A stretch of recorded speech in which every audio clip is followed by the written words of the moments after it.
All right, we got up on the TechTV NetCam network. Is it Ewan from Mississauga, Ontario? It is indeed, yeah. All right. Hey, Patrick. Give me a gold star. How are you doing today, man? I'm good, man. Do you have the full-on, incredibly cold Canadian weather going at this point? Not yet. Coming soon. Excellent. Coming soon. So you're still warm. Yeah. Sounds like, though, you're preparing to, like, just lock down for the winter. You got a good question for us. Yeah, I have an iPod, and I run the Windows version of iTunes. Uh-huh. But because I live here in Canada, I can't legally download music from the Windows, the iTunes site. You guys have no access to the iTunes store. That's right. That's really annoying, isn't it? And Canadian sites only seem to produce music in Windows Media audio format. And of course, they're copy protected. So I was wondering, is there any way that I can convert from copy protected Windows Media audio to something I can put on the iPod, or are there any other websites out there that I can use? Well, let's hold on for, let me wind my skull back here for a second. Yeah, there's definitely a lot of people have played around with that. What's going on with iTunes, right? They use AAC. They pretty much code it specifically for the iPod. And what they've done is they've gotten rights essentially for the continental United States, or, you know, the extended 50 United States.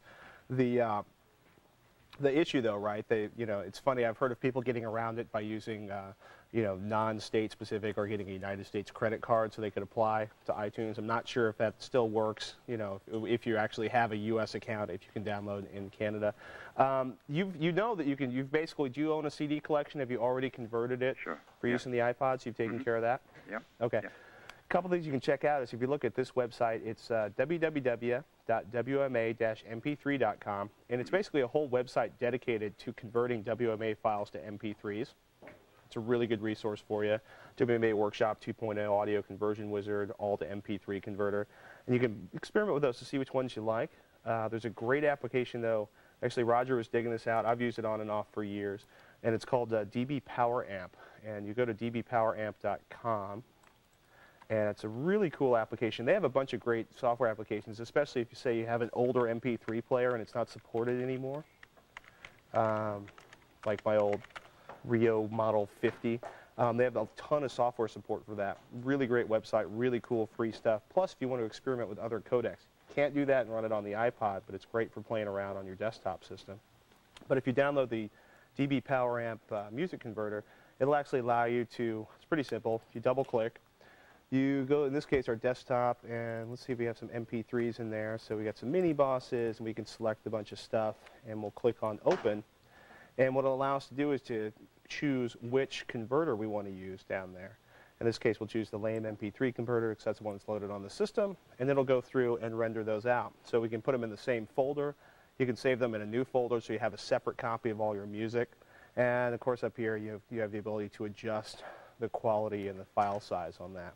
It's probably, you can play around with the WMA to MP3 website and see that those programs. DB Power Amp, it's a great, great system. They've got a ton of good support and plugins for it, and there's lots and lots of good stuff up there. Do you think that solved your problem? Partially, but I think I'm not sure that we'll get around the digital rights management issue with WMA. Well, that's the $64,000 question then. You could try experimenting with this. If they're locked out with the DRM, you're probably not going to be able to use those files. Yeah.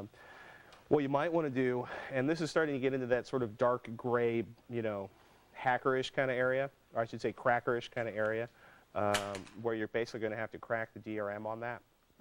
And I don't personally know how to do that off the top of my head, and if I did, I probably wouldn't talk about it on TV because I'd probably get a nasty phone call or a letter from a lawyer. Yeah. But it would be a good time to go up to Google and maybe do a search on crack WMA DRM, or, just play around with that. Legally. Yeah, you'd be shocked what you can, if you can figure out a way to get around the DRM, good on you. That I can't really talk about on air. Sure. All right. Good luck, man. All right, mate. Have a great day. Cheers.